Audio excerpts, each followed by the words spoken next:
नमस्कार मित्रांनो.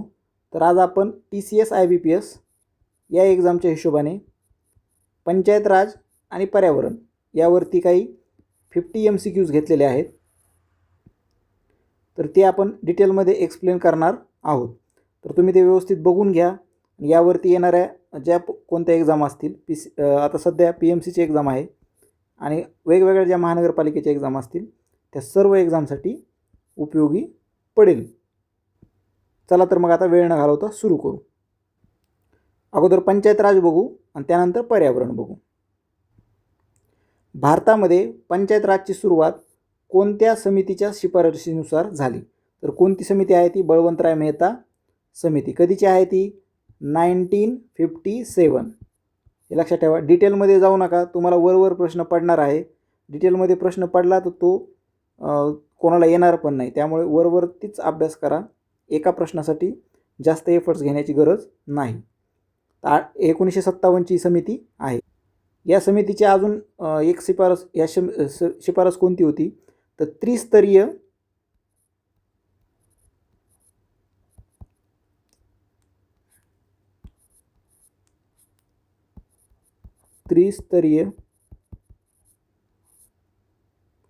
पंचायत राज. म्हणजे कसा? तर जिल्हा वरती, मध्ये पंचायत, त्याला मध्यम म्हणतो, ज्याला पंचायत समिती म्हणतो आपण, आणि खाली ग्रामपंचायत. त्रिस्तरीय आपण जो पॅटर्न स्वीकारला आहे तो बळवंतराय मेहता या समितीच्या शिफारसीनुसार. आणि या समितीनं सांगितलं होतं की जी पंचायत समिती आहे तिला जास्तीत जास्त कार्यकारी अधिकार देण्यात यावे. म्हणजे पॉवरफुल ही मधलं जे सेंटरची आहे पंचायत समिती जी तालुका लेवलला असते, तर तिला जास्तीत जास्त पॉवर्स असावे, कार्यकारी एक्झिक्युटिव्ह पॉवर पंचायत समितीकडे असावी. तर एक प्रकारे पंचायत समितीला त्यांनी पॉवरफुल बनवलं होतं बळवंतराय मेहता समितीने. आपण शेवटी जिल्हा परिषदलाच बनवलेला आहे महाराष्ट्रामध्ये, पण त्यांची एक शिफारस होती बाकीच्यापैकी. तुम्ही कोणत्या कोणत्या गोष्टी लक्षात ठेवणार?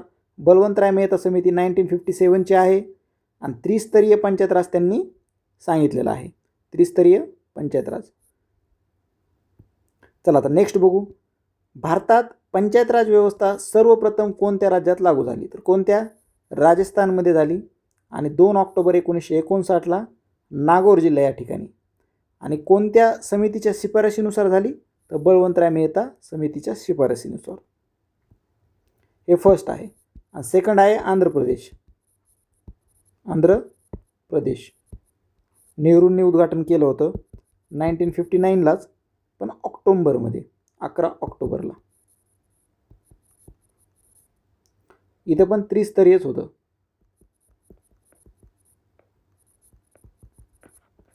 एवढ्या गोष्टी तुम्हाला सफिशियंट आहेत. महाराष्ट्रात पंचायत राजची सुरुवात केव्हा झाली? तर केव्हा? 1 मे 1962ला. 1 मे 1960ला महाराष्ट्र वेगळा झाला. गुजरात, महाराष्ट्र, बॉम्बे प्रांतातून 2 वेगळे स्टेट निर्माण झाले आणि त्यामध्ये आपण 1962ला पंचायत राजची सुरुवात केली. 1 मे 1962 लक्षात ठेवा. 60 नंतर 62, 2 वर्षानंतर पंचायत राज महाराष्ट्रामध्ये सुरू झालेलं आहे. पंचायत राज स्वीकारणारे महाराष्ट्र हे देशातील कितवे राज्य आहे? तर कितवे आहे? 9वे राज्य आहे. पहिले कोणते आहे? फर्स्ट राजस्थान RJ आणि सेकंड आंध्र प्रदेश AP. हे लक्षात ठेवा. आणि आपलं कोणतं आहे? 9th नंबरचं. महाराष्ट्रातील पंचायत राज व्यवस्था कोणत्या समितीच्या शिफारशीवर आधारित आहे? तर कोणत्या? वसंतराव नाईक समिती. महाराष्ट्राने एक सेपरेट समिती बसवली होती पंचायत राजवरती.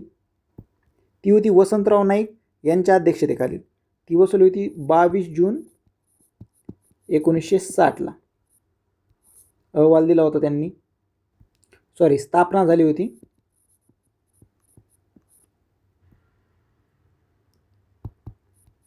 15 मार्च 1961ला अहवाल दिला होता. आणि यानंतर आपण 1 मे 1962ला स्थापना केली पंचायत राजची महाराष्ट्रामध्ये. कोणत्या समितीनुसार? वसंतराव नाईक यांच्या समितीनुसार. तर यांनी पण आपल्याला त्रिस्तरीय पंचायत राज व्यवस्था शिफारस केली होती, त्रिस्तरीय. तर हे लक्षात ठेवा, केंद्रामध्ये आणि राज्यामध्ये त्रिस्तरीयच शिफारस झाली होती. बळवंतराय मेहता समितीने पण त्रिस्तरीय केली होती आणि वसंतराव नाईक समितीने पण त्रिस्तरीय. आता या दोन गोष्टी तर तुमच्या लक्षात येतील. केंद्रामध्ये बळवंतराय मेहता समिती, राज्यामध्ये वसंतराव नाईक समिती. दुसरी गोष्ट, महाराष्ट्र असं एकमेव राज्य होतं की त्यांनी फर्स्ट टाईम कायदा करून, स्वतःचा कायदा करून पंचायत राज स्थापन केलं. तो कायदा कोणता होता? तर जिल्हा परिषद प्लस पंचायत समिती 1961 कायदा, 1961चा कायदा. या कायद्यानुसार 1961च्या आपण पंचायत राज व्यवस्था स्वीकारली होती, लागू केली होती. मग तुम्हाला फर्स्ट टाईम कायदा करून फर्स्ट राज्य कोणतं होतं? तर ते महाराष्ट्र होतं की ज्यांनी स्वतःचा कायदा केला आणि पंचायत राज स्वीकारली होती. बाकीच्यांनी असा काही कोणता कायदा केलेला नव्हता. चला नेक्स्ट बघू. 73वी घटना दुरुस्ती कशाशी संबंधित आहे? तर 73वी कशाशी संबंधित आहे? पंचायत राज संस्थांना घटनात्मक दर्जा देणे संबंधी आहे.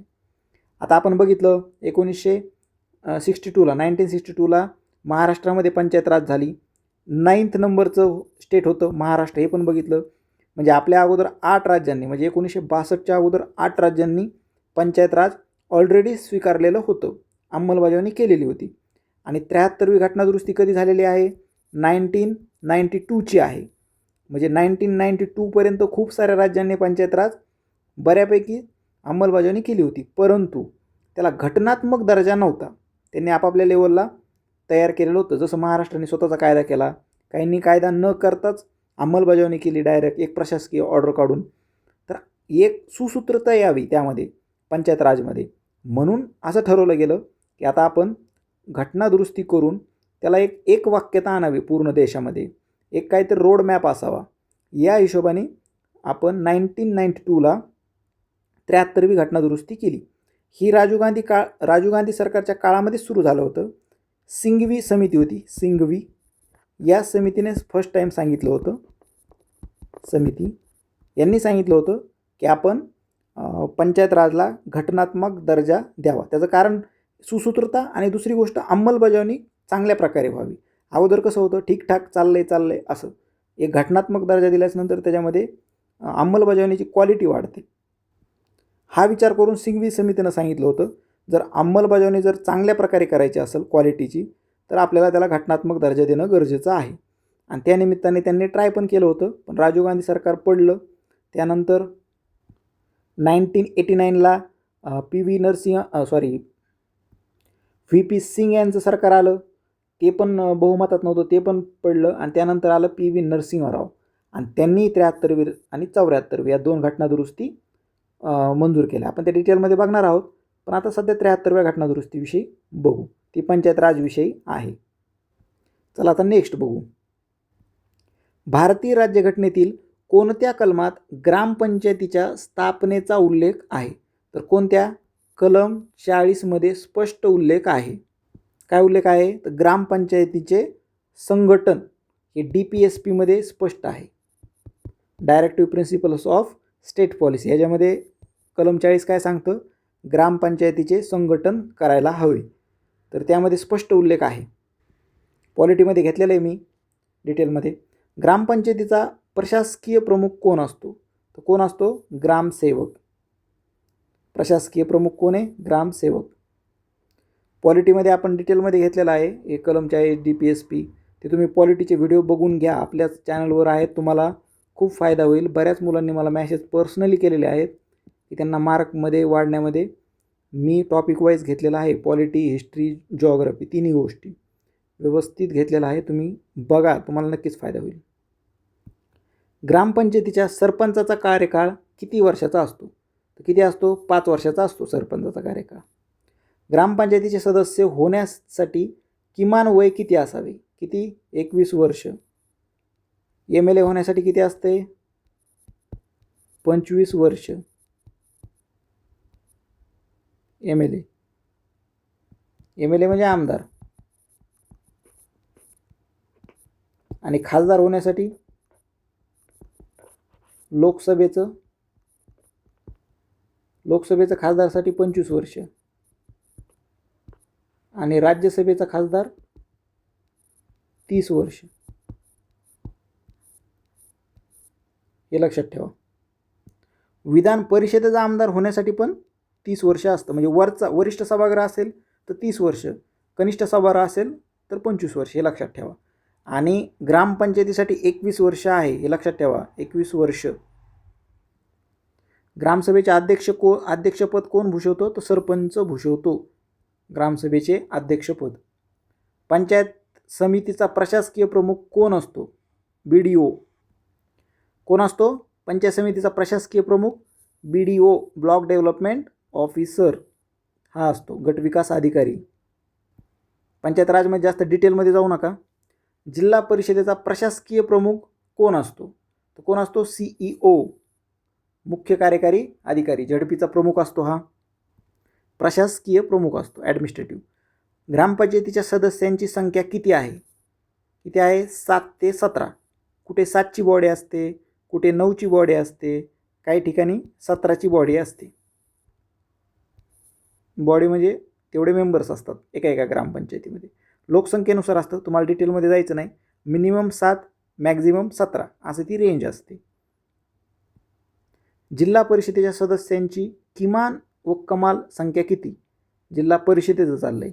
किती? किमान 50 तरी पाहिजे, जास्तीत जास्त 75, त्याच्या वर नाही पाहिजे. पंचायत राज या शब्दाचा सर्वप्रथम वापर कोणी केला?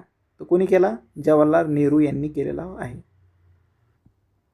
स्थानिक स्वराज्य संस्थांचा जनक कोणाला म्हटलं आहे? लॉर्ड रिपन यांना आपण स्थानिक स्वराज्य संस्थेचा जनक असं म्हणतो. कोण? Lord Ripon. हे नाव लक्षात ठेवा. Local bodies. जिल्हा परिषदेची सर्वात महत्त्वाची समिती कोणती? ती कोणती आहे? स्थायी समिती. स्थायी समितीचा पदसिद्ध अध्यक्ष कोण असतो? तर जिल्हा परिषद अध्यक्ष हा स्थायी समितीचा पदसिद्ध अध्यक्ष असतो. म्हणजे जो कोणी जिल्हा परिषद अध्यक्ष असेल ना, तो ॲटोमॅटिक स्थायी समितीचा अध्यक्ष होऊन जाणार. तो त्याला वेगळे एफर्ट्स करायची गरज नाही, काय नाही. तो जिल्हा परिषद अध्यक्ष आहे म्हणजेच तो स्थायी समितीचा पण अध्यक्ष आहे. पंचायत समितीचा सभापती आपला राजीनामा कोणाला देतो? तर कोणाला देतो? जिल्हा परिषद अध्यक्षांना देतो. आता बघा तुम्ही, पंचायत समिती तालुका लेवलला आहे आणि ते सभापती हा त्यांचा मुख्य असतो. जसा जिल्हा परिषदेचा अध्यक्ष असतो तसा पंचायत समितीचा सभापती हा मुख्य असतो. मग ह्याला राजीनामा द्यायचा असेल तर हा सभापती कुठं जाणार? जिल्हा परिषदमध्ये जाणार, जिल्ह्याच्या ठिकाणी, आणि त्या अध्यक्षाला राजीनामा देणार. सरपंच आपला राजीनामा कोणाला देतो? आता सरपंच आहे ग्रामीण भागातला, तो काय करणार? तालुक्याला येणार आणि पंचायत समितीचा जो सभापती आहे, ज्याने आत्ता त्याचा राजीनामा कोणाला देत होता? जिल्हा परिषदेच्या अध्यक्षाला. त्या सभापतीला जाऊन तो सरपंच स्वतःचा राजीनामा देणार. ग्रामसेवकाची नेमणूक कोण करतो? तो कोण करतो? CEO, मुख्य कार्यकारी अधिकारी. हे लक्षात ठेवा, यावरती प्रश्न पडू शकतो. ग्रामसेवकाची निवडणूक कोण करतं? तर जिल्हा परिषदेचा प्रशासकीय प्रमुख जो असतो, CEO ज्याला म्हणतो आपण, मुख्य कार्यकारी अधिकारी, तो नेमणूक करतो. महाराष्ट्रात एकूण किती जिल्हा परिषदा आहेत? किती आहे टोटल? 34. कोणत्या 2 जिल्ह्यात जिल्हा परिषद नाही? मुंबई शहर आणि मुंबई उपनगर. हे लक्षात ठेवा. या 2 याच्यामध्ये जिल्हा परिषद नाही. 34 बाकीच्या ठिकाणी आहे. जास्त डिटेल जाऊ नका. एकच प्रश्न आहे, तो एवढ्या 50 प्रश्नामध्ये कवर होतोय. नाही झाला तर सोडून द्या, तुक्का मारून या. लागला तर ठीक, नाही तर सोडून द्या. कारण एका प्रश्नासाठी तुम्ही बाकीचे टेक्निकलचे 40ला इंग्लिश, मराठी आणि GSचे बाकीचे गोष्ट याला तुम्ही म्हणजे अन्याय करताल त्यांच्यावरती. ग्रामसेवकावर नजीकचे नियंत्रण कोणाचे असते? तो कोण असतो? BDO. त्याचं कंट्रोल असतं ग्रामसेवकावरती, BDOचं. वर्षातून किमान किती ग्रामसभा होणे बंधनकारक आहे? किती? 4. अगोदर 6 होत्या पण आता 4 आहेत. एक असते 2 ऑक्टोबरला, एक 15 ऑगस्ट आणि एक 1 मेला आणि एक असती 26 जानेवारीला. अशा 4 टोटल घेतातच. ग्रामपंचायत विसर्जित करण्याचा अधिकार कोणाला आहे? आता हे बघा, विसर्जित कोण करतं? राज्य शासन. डायरेक्ट राज्य शासनाला अधिकार आहे ग्रामपंचायत विसर्जित करण्याचा, दुसरं कोणीही करू शकत नाही. बळवंतराय मेहता समितीची शिफारस केव्हा झाली? 1957. आपण पहिल्याच स्लाइडमध्ये बघितलेलं आहे. अशोक मेहता समितीने किती स्तराच्या पंचायत राजची शिफारस केली? अशोक मेहता समितीने किती केलेलं आहे? 2 स्तर. बलवंतराय समितीने किती केलेलं आहे? 3 स्तर. अशोक मेहता म्हटलं की 2 स्तर, बलवंतराय मेहता म्हटलं की किती? 3 स्तर. ग्रामपंचायतीच्या निवडणुका घेण्याचा अधिकार कोणाला आहे? तर कोणाला आहे? राज्य निवडणूक आयोग. राज्य निवडणूक आयोगाला हा अधिकार आहे. सध्या आपले दिनेश वाघमारे राज्य निवडणूक आयुक्त आहेत. पंचायत समितीच्या सदस्यांची संख्या कोणाद्वारे निश्चित केली जाते? तर कोणाद्वारे? जिल्हाधिकाऱ्यामार्फत केली जाते. कोणत्या? पंचायत समितीच्या सदस्यांची. पंचायत समितीमध्ये किती सदस्य पाहिजेत ह्याची निश्चिती कोण करणार? जिल्हाधिकारी. सरपंच किंवा उपसरपंचावर अविश्वास ठराव मांडण्यासाठी किती सदस्यांची संमती लागते? तर 1/3. किती? 1/3. आणि जर महिला सरपंच असेल तर? महिला असेल तर 3/4. आणि जनतेतून निवडून आलेला सरपंच असेल तर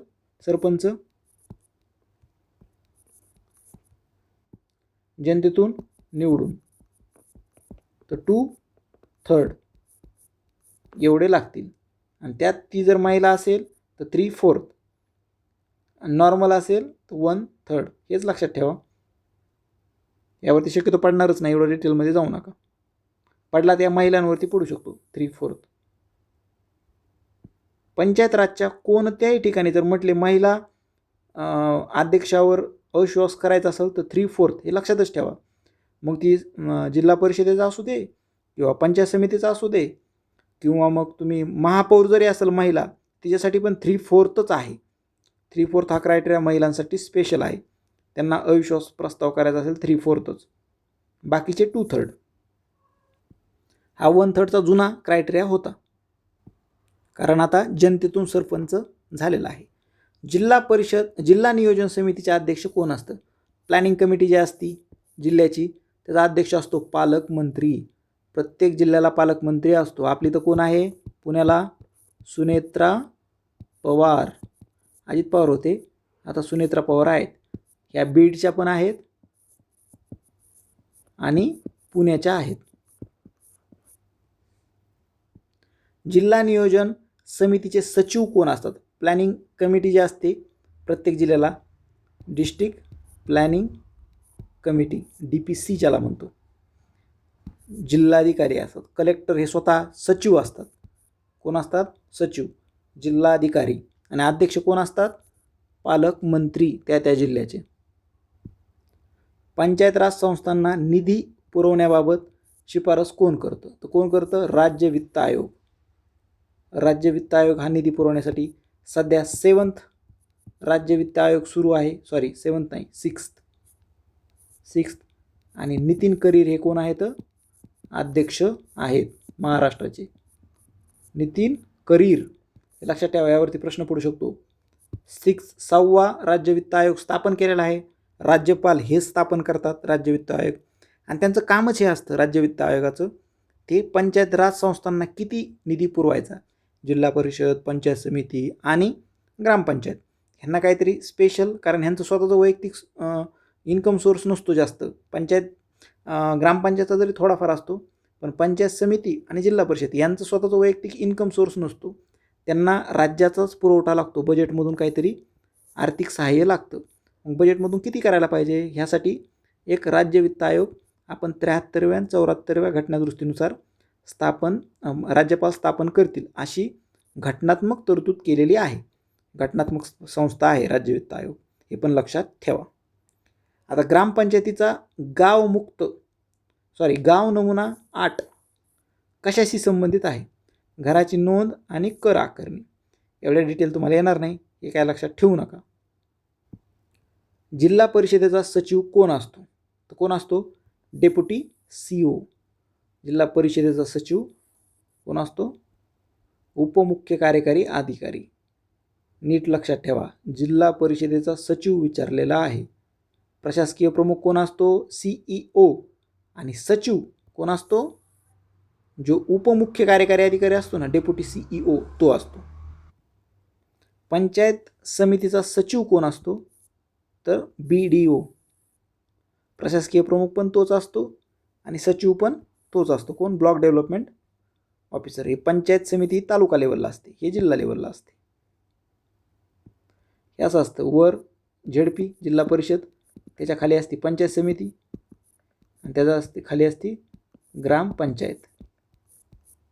असं ती लेवल आहे, हायरार्की आहे. हे ह्याला राजीनामा देतं, हे ह्याला राजीनामा देतं. ह्यांना काय पाहिजे असेल तर इथं जाऊन कामाची ऑर्डर घेतात, आम्हाला असं असं काम पाहिजे, रस्ते पाहिजे, काय पाहिजे, आणि हे तेच अर्ज वगैरे सगळं घेऊन जिल्हा परिषदमध्ये देतात आणि हे वरती शासनाकडे राज्य शासनाला विनंती करतात. ही अशी एक प्रकारे लेवल आहे. हे बळवंतराय समितीनं सांगितलं होतं. हा पहिला, हा दुसरा, हा तिसरा स्तर. आणि जे आपली अशोक मेहता समिती होती ते म्हणले तिसऱ्या स्तराची गरजच नाही, हा पहिला गरजेचा आणि हा दुसरा गरजेचा, आणि डायरेक्ट यानंतर केंद्र शासन, राज्य शासन पाहिजे, असं त्यांचं मत होतं. कारण की जिल्हा परिषदेच्या खाली किती मोठे तालुके आहेत ते प्रत्येकावर कंट्रोल होत नाही. तुम्ही डायरेक्ट राज्य शासनाने डायरेक्ट प्रत्येक तालुक्यावरती कंट्रोल ठेवावं. फॉर एक्झाम्पल महाराष्ट्रामध्ये 358 तालुके आहेत, तर मुख्यमंत्र्यांनी डायरेक्ट 358 तालुक्यावर लक्ष ठेवलं तर ते बरोबर खाली गावापर्यंत स्पीडमध्ये पोहोचेल, एक टप्पा कमी होईल. बघू आता यावरती काय नवीन काय अपडेट होतं आहे का. तुम्ही फक्त सध्या जे आहे ते लक्षात ठेवा, या बाकीच्या गोष्टी काय लक्षात ठेवू नका. बलवंतराय मेहता समितीने कोणत्या स्तराला सर्वाधिक महत्त्व दिले? पंचायत समिती. बलवंतराय यांनी पण 3 स्तर सांगितले होते, पण ते म्हटले मधला पॉवरफुल करा, तो गरजेचा आहे. वसंतराव नाईक समितीने कोणत्या स्तराला सर्वाधिक महत्त्व दिले? त्यांनी जिल्हा परिषदेला. आता दोघांमध्ये डिफरन्स आहे. वसंतराव नाईक समितीने त्यांनी पण 3 स्तर सांगितलेत, पण त्यांनी महत्त्व जिल्हा परिषदेला दिले. पण यांनी बलवंतराय मेहता समितीने मात्र पंचायत समितीला दिलं होतं. हेच खरे आहे. जर विचार केला तर पंचायत समितीला महत्त्व असणं खूप गरजेचं आहे. जिल्हा परिषदेच्या अध्यक्षांचा कार्यकाळ किती असतो? 2.5 वर्ष. हे लक्षात ठेवा, हे विचारतात, हे माहीतच पाहिजे. किती? जिल्हा परिषद अध्यक्षांचा 2.5 वर्षाचे दोन टर्म असतात. तहसीलदार हा कोणत्या समितीचा पदसिद्ध सचिव असतो? तर तालुका कार्यकारी समितीचा तहसीलदार हा पदसिद्ध सदस्य असतो. 73व्या घटना दुरुस्तीनुसार महिलांसाठी किती टक्के आरक्षण देण्यात आले आहे? तर किमान 33%. महाराष्ट्रात 50% आहे, पण ठीक आहे. 73व्या घटना दुरुस्ती. ग्रामपंचायतच्या उत्पन्नाचे मुख्य साधन काय आहे? तर घरपट्टी. स्थानिक कर ज्याला म्हणतात, घरपट्टी. पंचायत समिती स्तरावर कोणाचे नियंत्रण असते? तर जिल्हा परिषदेचे. आपण बघितलंय पंचायत समितीच्या वरती कोणाचं? जिल्हा परिषद. स्थानिक स्वराज्य संस्थांच्या निवडणुकीत मतदान करण्यासाठी किमान वय किती पाहिजे? तर मतदानाचं वय आपण माहिती आहे 18 वर्षच पूर्ण पाहिजे. पंचायत राज व्यवस्थेतील सर्वात कनिष्ठ स्तर कोणता? तर कोणता? ग्रामपंचायत. हा काय? सर्वात कनिष्ठ, खाली. आणि 73व्या घटना दुरुस्तीने संविधानात कोणते परिशिष्ट जोडले? कोणते 11वे परिशिष्ट जोडले? 73व्या घटना दुरुस्तीने. पंचायत राज हे पूर्णपणे 73व्या घटना दुरुस्ती संबंधित आहे. आणि 74वी घटना दुरुस्ती कशाशी संबंधित आहे? शहरी स्थानिक स्वराज्य संस्था. त्यामध्ये काय काय येतं? नगर पंचायत, नगर पालिका आणि महानगर पालिका. तुम्ही ज्याची परीक्षा देणार आहात ती. हे कोणत्या ह्याच्यात येतं? 74व्या घटना दुरुस्तीमध्ये 1992. हे आपण ह्यासाठी एक मी सेपरेट 74व्या घटना दुरुस्तीसाठी एक सेपरेट छोटीशी एक स्लाईड तयार करणार आहे. एक 20-25 मिनटाचा किंवा अर्ध्या तासाचा त्यावरती एक डिटेल व्हिडिओ मी बनवणार आहे. काळजी नसावी, कारण महानगरपालिकेच्या संदर्भात तुम्हाला डिटेलमध्ये थोडी माहिती पाहिजे. आणि हे जसं 73व्या घटना दुरुस्तीनुसार 11वे परिशिष्ट आहे, तसं 74व्या घटना दुरुस्तीनुसार 12वे परिशिष्ट आहे. काय नाही, त्या परिशिष्टामध्ये सर्व यादी असते, कोणते कोणते विषय हाताळायचे, पंचायत राजने कोणते कोणते विषय हाताळायचे वगैरे. तर 12वे परिशिष्ट हे 74व्या घटना दुरुस्तीसाठी आहे आणि 73व्या घटना दुरुस्तीसाठी 11वं परिशिष्ट जोडलेलं आहे. परिशिष्ट म्हणजे एक प्रकारची सप्लिमेंट. सगळ्याच गोष्टी त्या संविधानामध्ये गर्दी होईल म्हणून आपलं एक साईडला एक सप्लिमेंट जोडून टाकलेली.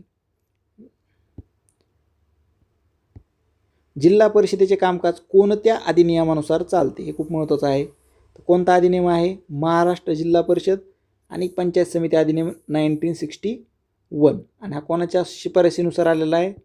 वसंतराव नाईक यांच्या शिफारसीनुसार समितीच्या. ग्रामपंचायतीचे कामकाज कोणत्या अधिनियमानुसार चालते? तर कोणत्या? 1958चा अधिनियम आहे. हे खूप महत्त्वाचं आहे. जिल्हा परिषदेचं कामकाज चालतं आहे 1961 नुसार, परंतु ग्रामपंचायतीचं मात्र मुंबई ग्रामपंचायत अधिनियम 1958 नुसार चालतं. त्याचं नाव आता नंतर नेक्स्ट करून महाराष्ट्र केलेलं आहे. पुढे जाऊन नावामध्ये बदल केला आहे, मुंबई काढून टाकले आणि महाराष्ट्र केले. ते 1958 नुसार चालतं ग्रामपंचायतीचं कारभार. हे मात्र नीट क्लिअर करून काढा. ह्याच्यामध्ये झेडपी येते आणि पंचायत समिती येते. समिती फक्त ग्रामपंचायत 1958 मध्ये येते. हा तेवढा डिफरन्स लक्षात ठेवा. तर चला, आता हे 50 प्रश्न झालेले आहेत. ह्यामध्ये एक बेसिक पंचायत राजविषयी माहिती घेतलेली तुम्हाला एवढी सफिशियंट आहे. तुम्ही ह्याच्या व्यतिरिक्त अजिबात माहिती घेण्याच्या फंद्यात पडू नका, कारण की हा विषय खूप मोठा आहे. तुम्हाला किती जरी घेतलं तरी कमीच आहे.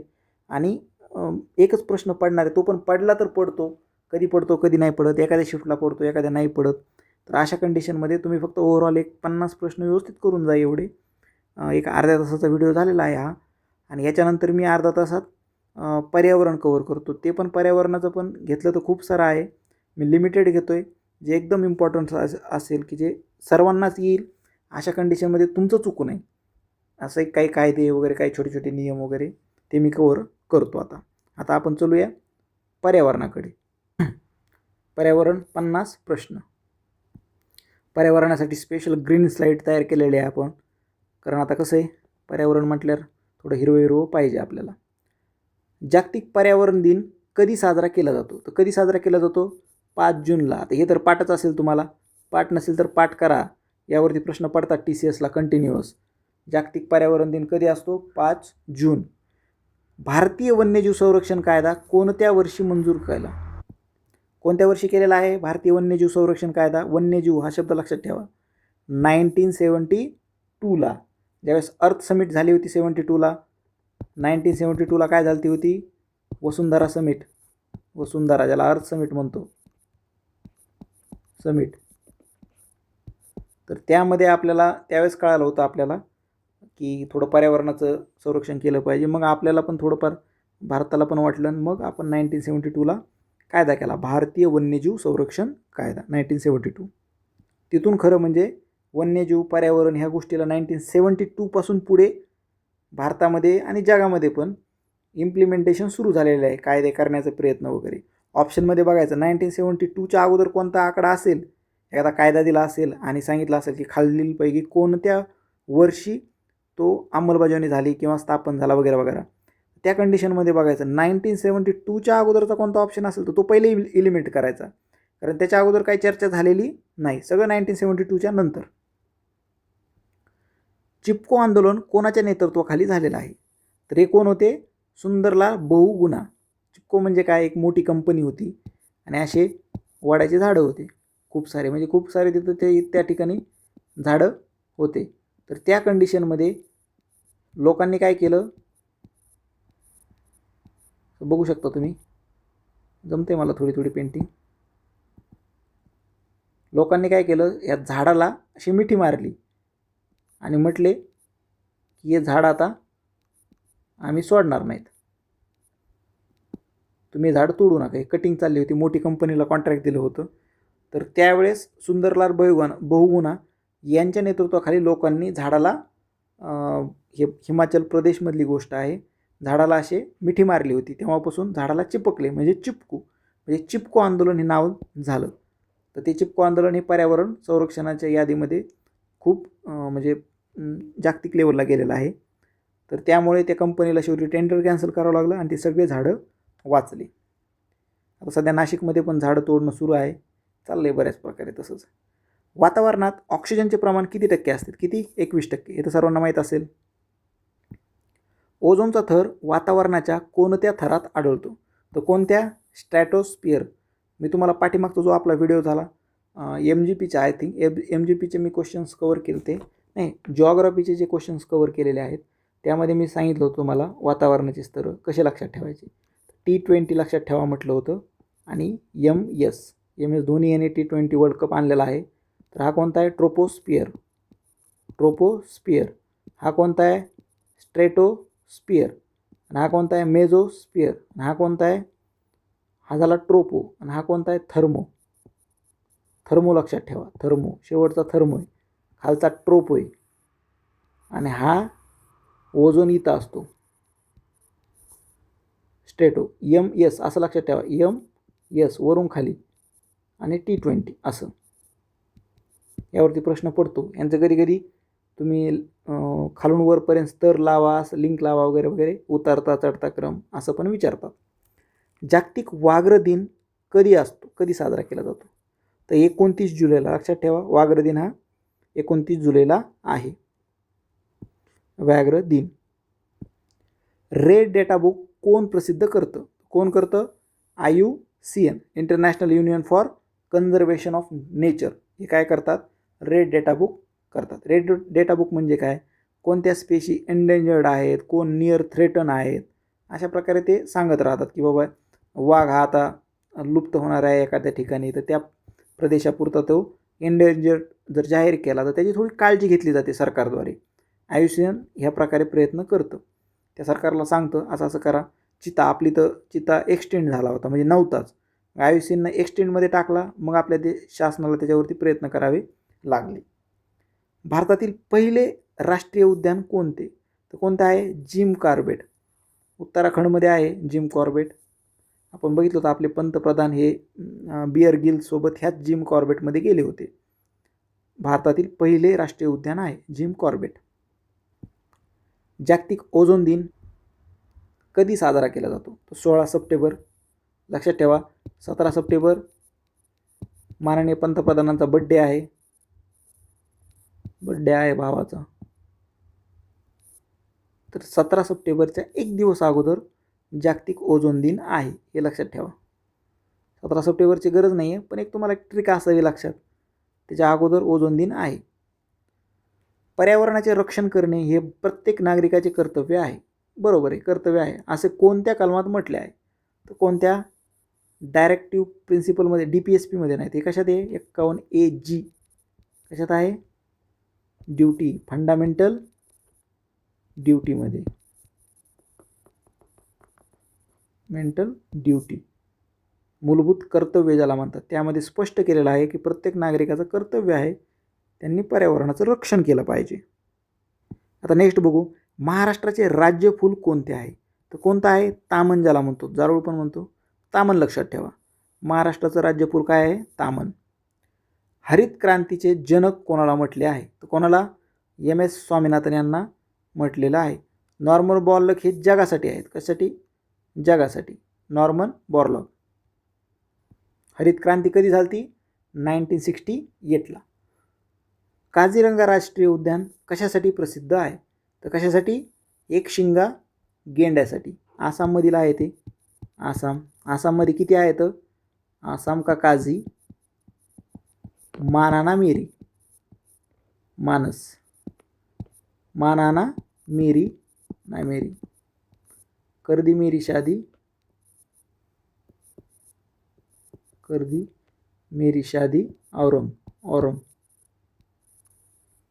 औरंग हे पण एक नॅशनल पार्क आहे. एवढे सगळे नॅशनल पार्क आहेत, पाच आणि अजून एक कोणता तरी आहे, करदिंग आहे. हा काझीरंगा, हा मानस नॅशनल पार्क, हा नामेरी नॅशनल पार्क आणि औरंग नॅशनल पार्क. औरंग किंवा ऑरेंज असं पण म्हणतात. आम्ल पर्जन्यासाठी ॲसिड रेन कोणते वायू प्रामुख्याने जबाबदार आहेत? तर नायट्रोजन डायऑक्साईड आणि सल्फर डायऑक्साईड हे ॲसिड रेनसाठी आहेत. लक्षात ठेवायचं, सल्फर एक लक्षात ठेवा आणि दुसरा नायट्रोजन, हे दोन. पाण्याचे शुद्धीकरण करण्यासाठी कोणता वायू वापरला जातो? तो कोणता? क्लोरीन. आपल्याला माहिती आहे सर्वांना, क्लोरीन हे पाणी शुद्धीकरणासाठी वापरलं जातं. जागतिक जल दिन कधी आहे? तर जागतिक जल दिन कधी आहे? 22 मार्च. यावरती प्रश्न पडतो बरं. जल दिन, पर्यावरण दिन यावरती प्रश्न पडतो. हे पाठ करा, याचा स्क्रीनशॉट काढत जा. जास्त जे काही महत्त्वाचं आहे मी सांगतो त्याचा स्क्रीनशॉट, यूट्यूब आहे, फ्री आहे, स्क्रीनशॉट काढा. पेपर होईपर्यंत तुमच्या मोबाईलमध्ये 50 स्लाईडचे स्क्रीनशॉट असले तर काही वजन होणार नाही. तुम्ही ते चहा पिताना, कुठं बसलायत, निवांत बसलायत एखाद्या ठिकाणी, तुम्ही एकटेच आहात, अशा कंडिशनमध्ये तुम्ही ते स्क्रीनशॉट सहज स्पीडमध्ये 50 स्क्रीनशॉट जरी असतील, एकच फॅक्ट आहे या स्क्रीनशॉटमध्ये, ते 1 सेकंदात वाचलं तुम्ही नेक्स्ट करू शकता. 5 मिनटं पण वेळ लागणार नाही तुम्हाला. 10-15 स्लाईड अशा पाठ होऊन जातील. तर तुम्ही स्क्रीनशॉट मारत चलत जा व्हिडिओ बघतानाच. मी त्यासाठीच माझ्या PPT अवेलेबल करून देत नाही, कारण त्याचं मग गांभीर्य राहत नाही. तुम्हाला ज्यावेळेस काही गोष्टी नसती, हेच महत्त्वाचं, हेच अंतिम आहे, आपल्याला PPT भेटणार नाहीत, हे ज्यावेळेस डोक्यात असेल त्यावेळेस कॉन्सन्ट्रेशन हाय होतं आणि त्या कंडिशनमध्ये तुम्ही लक्ष देऊन ऐकता. आणि तुम्हाला वाटत असेल एखादी फॅक्ट्स अवघड आहे तर स्क्रीनशॉट मारून ठेवा ना तेवढ्यापुरतं. चला आता नेक्स्ट बघू. कोटो नाही, हे क्वेटो आहे. क्वेटो प्रोटोकॉल कशाशी संबंधित आहे? हरितगृह वायू, ग्रीन हाऊसशी संबंधित आहे. Green house emission, green house gas. तर हा 2015चा आहे क्योटो प्रोटोकॉल. तर त्यानुसार आपण ठरवलं होतं की ग्रीन हाऊस गॅस उत्सर्जन कमी करायचं क्योटो प्रोटोकॉलनुसार. हा ग्रीन हाऊसशी संबंधित आहे, पण हा 2015चा नाही, 2015चा दुसरा आहे. तर हा आहे COP3 मध्ये 1997चा आहे क्योटो प्रोटोकॉल. क्योटो हा 1997ला ग्रीन हाऊसशी संबंधित आहे, पण 1997ला. जपानमधील शहर आहे क्योटो प्रोटोकॉल. यामध्ये काही जे वायू आहेत त्यांना ग्रीन हाऊस गॅस म्हणून मान्यता दिली गेली आणि त्यांच्या वापरावरती बंदी किंवा त्याला लिमिटेशन आणण्यात गेलं. मग त्याच्यामध्ये CO2 होता, कार्बन डायऑक्साईड होता, दुसरा CH4 ज्याला मिथेन म्हणतो तो होता, आणि तिसरा होता नायट्रस ऑक्साईड ज्याला NO2 म्हणतो आपण, नायट्रस ऑक्साईड. चौथा होता सल्फर हेक्झाफ्लोराईड ज्याला SF6 म्हणतो, आणि अजून सर्वात महत्त्वाचा होता HFC ज्याला हायड्रोक्लोरो फ्लोरोकार्बन असं म्हणतो, आणि दुसरा होता तोच होता HFCच होता, त्यालाच असं म्हणतात HCFC पण म्हणतात, हायड्रोक्लोरो फ्ल्युरो कार्बन असं पण म्हणतात. तर लक्षात ठेवा, त्याच्यामध्ये CO2 आहे, कार्बन आहे, मिथेन आहे, हे पण लक्षात ठेवा, नायट्रस ऑक्साईड आहे NO2, नायट्रोजन नाही आहे बरं, नायट्रोजन नाही, ऑक्सिजन नाही. दुसरं काय, सल्फर फ्लोराईड हा एक आहे, आणि सर्वात महत्त्वाचा जो AC मध्ये असतो हायड्रोक्लोरो फ्ल्युरो कार्बन ज्याला HFC म्हणतो किंवा HCFC असं पण चालतं, हा एकच आहे. तर 1, 4, 5 होते, त्यांना ग्रीन हाऊसचा दर्जा दिला गेला आणि प्रत्येक गव्हर्नमेंटला अपील केलं गेलं की बाबा तुम्ही हे निर्मिती कमी करा यांच्यामुळे आपलं काय होतं आहे की ग्रीन हाऊस ओझोनच्या थराला प्रॉब्लेम होतो आहे, आणि त्यामुळे ग्रीन हाऊस उत्सर्जन कमी करा, म्हणजे उष्णता कमी होईल. हे सगळे वायू काय करतात, हीट कॅप्चर करून ठेवतात स्वतःभोवती, त्यामुळे टेम्परेचर पृथ्वीचं वाढायला लागलं होतं, आणि त्याच्यामुळं उष्णता वाढल्यानंतर साहजिकच बर्फ वितळला, समुद्राची पातळी पाण्याची वाढणार, आणि पाण्याची पातळी वाढली की काही जवळची शहरं पाण्याखाली जाणार. आपली मुंबई पण धोक्यातच आहे. तुमच्या आता लक्षात आलं असेल. आता नेक्स्ट बघू, ध्वनी प्रदूषणाची तीव्रता कोणत्या एककात मोजतात? तर डेसिबलमध्ये. आपण म्हणतो DJ वगैरे सुरू असल्यानंतर काय किती डेसिबलची लिमिट आहे वगैरे, किती डेसिबल यांनी वाढवलेलं आहे, 80ची लिमिट आहे, हे किती वर गेलेले आहेत असं म्हणतो आपण. तर डेसिबल लिमिटमध्ये. भारतातील सर्वाधिक वनक्षेत्र असणारे राज्य कोणते? तर कोणते? मध्य प्रदेश हे सर्वाधिक वनक्षेत्र असणारे राज्य आहे. मॉन्ट्रियल प्रोटोकॉल कशाच्या संरक्षणासाठी करण्यात आलेला आहे? तर कशाच्या? ओझोन थराच्या संबंधित आहे.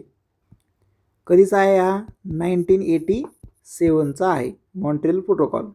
जो 1985ला व्हिएन्ना करार झाला होता, व्हिएन्ना, तर त्या कराराचाच हा दुसरा पार्ट आहे, पण हा फेमस आहे मॉन्ट्रियल प्रोटोकॉल. आपल्याला माहिती आहे 1985ला काही शास्त्रज्ञांना आपल्या पृथ्वीच्या, आता ही पृथ्वी आहे, हे आर्टिक आणि अंटार्क्टिक ह्याला म्हणतो, कारण याचं नाव काय आहे? आर्टिक. आणि आर्टिकच्या विरोधात काय? Anti Arctic. मग असं नाव पडलं ते अंटार्क्टिक, अँटी आर्टिक, याच्या विरोधात. मग या अंटार्क्टिकावरती एक ठिकाणी असं होल पडलं आहे ओझोनचं, त्या ठिकाणी ओझोनचं होल पडलं आहे असं काही शास्त्रज्ञांना दिसलं. ओझोन म्हणजे काय? एक थर आहे, तो पृथ्वीचे सूर्यकिरण जे हार्मफुल सूर्यकिरणं आहेत ना, तर ते अल्ट्रावायलेट UV वगैरे रेज आहेत, तर ते रोखतो. त्यामुळे आपल्याला आपल्या स्किनपर्यंत पोहोचत नाही. ते जर आपल्या स्क्रीनवर पडले तर डायरेक्ट आपल्याला कॅन्सर वगैरे होऊ शकतो. तर ते ओझोन ते कवर करतं, ते आपल्याला आपल्यापर्यंत पोहोचत नाही. तर हा जो ओझोनचा थर आहे, म्हणजे पॅसेज आहे, हा थोडा कमी झाला होता. तर मग आपण ओझोनचा थर बचाव अशी एक मोहीमच चालवली आणि त्यानुसार व्हिएन्ना करार झाला 1985ला. आणि त्यामध्ये ज्या गोष्टी आल्या त्या सगळ्या लागू मॉन्ट्रियलमध्ये झाल्या. आता तुमच्या लक्षात आलं असेल. मग ओझोन थर आपण त्यावेळेस प्रोसेस सुरू केली. मॉन्ट्रियल प्रोटोकॉल कशा संबंधित आहे? ओझोन थर. आणि कधीचा आहे? 1987. एवढं लक्षात ठेवा. सायलेंट व्हॅली राष्ट्रीय उद्यान कोणत्या राज्यात आहे? तर नॅशनल पार्क आहे सायलेंट व्हॅली. कुठे आहे? केरळमध्ये आहे. हा पश्चिम घाटाचा भाग आहे, त्यामध्ये सायलेंट व्हॅली राष्ट्रीय उद्यान आहे, नॅशनल पार्क आहे. सायलेंट व्हॅली का म्हणतात? तर जे आपण रातकिडे असतात ना, रातकिडे जे किरकिर करतात बघा, रातकिडे रात्रीच्याला, तर ते या व्हॅलीमध्ये नाहीत, अवेलेबल नाहीत. म्हणजे त्या ठिकाणी रातकिडे अवेलेबलच नाही आहेत, म्हणून तिथं सायलेंट आहे. रात्रीच्या टायमिंगला कसलाही किरकिर आवाज येत नाही, त्यामुळे त्याला नाव पडलेलं आहे सायलेंट व्हॅली. हा स्पेशीज रातकिडे हा तिथे नाहीच, अवेलेबलच नाही वर्षानुवर्षे. BOD ज्याला त्याचा अर्थ काय? तर बायोलॉजिकल ऑक्सिजन डिमांड. आता हे कसं आहे? आता हे तळ आहे, या तळ्यामध्ये हा मासा आहे, हा खेकडा आहे, बरोबर. ह्या काही स्पेशीज आहेत, शेवाळ आहे, झाड आहेत. तर ह्यामध्ये कचरा पडून किंवा काहीतरी पडून ह्यामध्ये हे जे झाडं वगैरे आहेत हे जास्त वाढतात, खूप सारे वाढतात किंवा स्पेशीज वाढतात आणि ह्यांची ऑक्सिजनची डिमांड खूप सारी वाढते की आम्हाला ऑक्सिजन पाहिजे. मग इतकी ऑक्सिजनची डिमांड वाढते आणि त्या कंडिशनमध्ये ह्याच्यावरती आपण बघितलं असं बऱ्याचशा तळ्यांमध्ये वर ग्रीन असतं बघा, तर हे सगळे झाडं वाढलेले असतात. यामुळे काय होतं? ह्यांची ऑक्सिजनची डिमांड इतकी वाढलेली असते आणि तेवढा ऑक्सिजन त्यांना अवेलेबल नसतो. मग बायोलॉजिकल ऑक्सिजन डिमांड ज्याला म्हणतात, त्यामुळे काय होतं? ह्यांची ऑक्सिजन वाढल्यामुळं ह्या माशाला, खेकड्याला ऑक्सिजन मिळत नाही आणि मरून जातात. म्हणून BOD जरा धोकादायक आहे जैवविविधतेसाठी. भारतातील कोणत्या शहराला गुलाबी शहर म्हणतात? हे सर्वांना माहिती आहे, जयपूरला गुलाबी शहर म्हणतात. पृथ्वीची सर्व बिल्डिंग गुलाबी आहेत, पिंक आहेत. पृथ्वीचा फुफ्फुस कोणाला म्हणतात? तर ॲमेझॉनचं वर्षावन म्हणजे काय? फॉरेस्ट ज्याला म्हणतात. सतत पाऊस असतो ॲमेझॉनमध्ये, तिथे त्याला फुफ्फुस म्हणतात, पृथ्वीचं फुफ्फुस. म्हणजे ऑक्सिजन जास्तीत जास्त दिलं जातं पृथ्वीला. सुंदरबन राष्ट्रीय उद्यान कोठे स्थित आहे? सुंदरबन कुठे आहे? पश्चिम बंगालमध्ये आहे. महाराष्ट्रातील पहिले अभयारण्य कोठे आहे? तर राधानगरी माहिती आहे तुम्हाला, कोल्हापूरला आहे, हे पहिलं आहे अभयारण्य. पर्यावरण संरक्षण कायदा भारतात कधी लागू झाला? तर कधी? 1968ला लागू झालेला आहे पर्यावरण संरक्षण कायदा. 86चा कायदा आहे तो. हा पाठ करा बरं, यावरती प्रश्न येऊ शकतो. जैवविविधता करार कोणत्या वर्षी झाला आहे? तर 1992ला जिओ अर्थ समिट झाली होती, तर त्यामध्ये तो जैवविविधता करार लागू झालेला आहे. जिओ अर्थ समिट. रिओ दी जनरिओ हे ब्राझीलमध्ये शहर आहे, त्या ठिकाणी अर्थ समिट झाली होती 1992ला. सोलार सेल तयार करण्यासाठी कोणता धातू वापरला? तर सिलिकॉन हा वापरलेला आहे. कशासाठी? सोलार सेलसाठी. प्रोजेक्ट टायगरची सुरुवात कधी झालेली आहे? 1973ला झालेली आहे. 72ला वन्यजीव कायदा आला. वन्यजीव, आणि त्यानंतर आपल्याला कळालं वनातील जीवांचं रक्षण केलं पाहिजे. मग पहिला कोण होता? टायगर. मिनामाटा हा रोग कोणत्या प्रदूषकामुळे तयार झाला? जपानमध्ये झाला होता. तर पारा, मर्क्युरी, पाण्यामध्ये मर्क्युरी मिसळल्यामुळे झाला होता, पाऱ्यामुळे. जागतिक वसुंधरा दिन कधी असतो? अर्थ डे ज्याला म्हणतो आपण, तर 22 एप्रिलला आपण करतो. 1992ची जी वसुंधरा परिषद झाली होती, वसुंधरा परिषद, अर्थ समिट ज्याला म्हणतो. 1972ची पण आहे, पण ती जास्त एवढी फेमस नाही. हीच मेन आहे 1992ची. इथून सुरुवात झाली. ही पण अर्थ समिटच आहे, पण ही मेन आहे.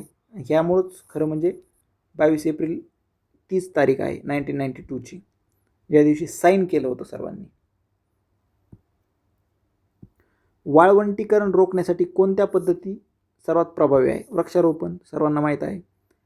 CNG मध्ये मुख्य घटक कोणता आहे? तर कोणता असतो CNG मध्ये? मिथेन, CH4, जो कोण आहे? Greenhouse gas. मेधा पाटकर कोणत्या आंदोलनाशी संबंधित आहेत? कोणता? नर्मदा बचाव. त्यामध्येच सरदार पटेल यांचा पुतळा जो आहे, पुतळा, तो याच नर्मदावरती आहे. महाराष्ट्राचे राज्य प्राणी कोणता? शेकरू, मोठी खार आहे दिसायला, त्याला शेकरू म्हणतो, तो राज्य प्राणी आहे. हा हायलाइट करून ठेवा. जागतिक जैवविविधता दिन, ज्याला बायोडायव्हर्सिटी डे म्हणतो आपण, बायोडायव्हर्सिटी डे 22 मेला आहे. यावरती प्रश्न पडू शकतो, स्क्रीनशॉट मारा. भारतातील एकमेव तरंगणारे राष्ट्रीय उद्यान कोणते आहे? एकमेव तरंगणारे, तर केबुल लामजाव, मणिपूर येथील आहे. एकमेव तरंगणारं राष्ट्रीय उद्यान आहे. ब्लॅक कार्बन कशामुळे निर्माण होतो? तर जीवाश्म इंधन अपूर्ण जळल्याच्या नंतर ब्लॅक कार्बन तयार होतं. फॉसिल फ्युअल ज्यावेळेस अपूर्ण जळतं का त्यावेळेस. हवा प्रदूषण रोखण्यासाठी कोणती झाडे इंडिकेटर म्हणून काम करतात? तर लायकेन हा इंडिकेटर म्हणून काम करतो हवा प्रदूषणासाठी. इको मार्क कशावर दिले जातात? पर्यावरणपूरक उत्पादने. भारतातील मॅनग्रोव्ह, ज्याला खारफुटीचे वनांचे सर्वात मोठे क्षेत्र कुठे आहे? तर सुंदरबन पंजाब, पश्चिम बंगाल या ठिकाणी. राष्ट्रीय हरित लवाद NGT ज्याला म्हणतो, नॅशनल ग्रीन ट्रिब्युनल, कधी स्थापना झालेली आहे? तर 2010ला. जे आता बघतो कोणताही प्रोजेक्ट असेल तर यांची परमिशन लागते आणि हे खूप वेळ खातात, तर ती आहे 2010ला सुरुवात केली होती ग्रीन ट्रिब्युनलची. ग्रीन हाऊस इफेक्टसाठी सर्वात जास्त कारणीभूत कोणता वायू आहे? तर CO2 हा आहे. सोलार कुकरमध्ये कोणत्या प्रकारचा आरसा वापरला जातो? तर अंतर्गोल, कॉनकेव्ह. कोणता? कॉनकेव्ह. या नावातच दिसतंय केव्ह म्हणजे कसं? आता हे डोंगर आहे आणि यामध्ये केव्ह आहेत, गुफा आहेत. केव्ह कशा असतात? आत असतात, बरोबर का नाही? मग हे कॉनकेव्ह हा आरसा वापरला जातो, असा आतमध्ये खड्डा असलेला, म्हणून कॉनकेव्ह. अंतर्गोल, आतून गोल आहे. कसं आहे? आतून गोल. बहिर्गोल हा असा असतो, बहिर्गोल. या ग्रेट बॅरियर रीफ कोणत्या देशात आहे? तर ऑस्ट्रेलिया या देशात आहे, सर्वांना माहीत आहे. कोरल्स आहे त्या ठिकाणी. महाराष्ट्रात कास पठार कोठे आहे? कास पठार सर्वांना माहीत आहे, सातारा या ठिकाणी आहे. प्रश्न पडू शकतो. जलप्रदूषण प्रतिबंध नियंत्रक कायदा कधी करण्यात आला? 1974ला केला. कार्बन क्रेडिटची संकल्पना कोणत्या परिषदेतून पुढे आली? तर क्योटो प्रोटोकॉल 1997 तेव्हा आली. सौर ऊर्जेचे रूपांतर विद्युत ऊर्जेत कशाद्वारे केले? तर फोटोवोल्टेइक सेल यातून आपण काय केलं? सौर ऊर्जेचं रूपांतर विद्युत ऊर्जेमध्ये केलेलं आहे. चला तर आता पूर्ण आपण केलेलं आहे पर्यावरण वगैरे. धन्यवाद बघितल्यावर. Thank you for watching.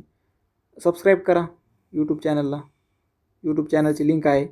Telegram channel आहे. तुम्हाला काय क्वेरी असतील तर माझा टेलिग्राम ID आहे हा.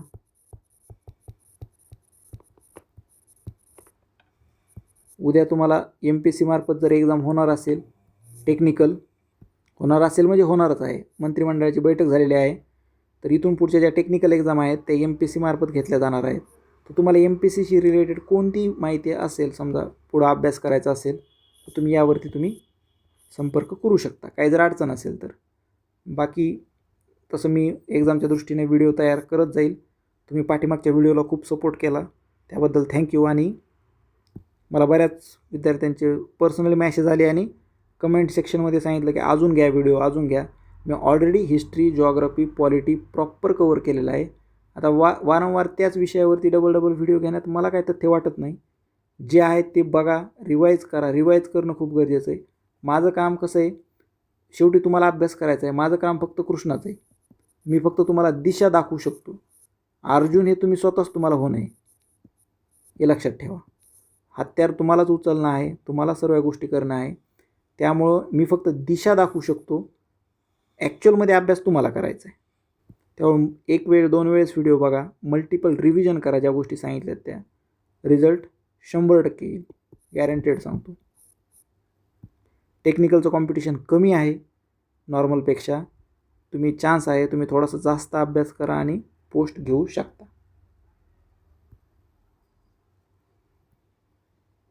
तर चला, धन्यवाद.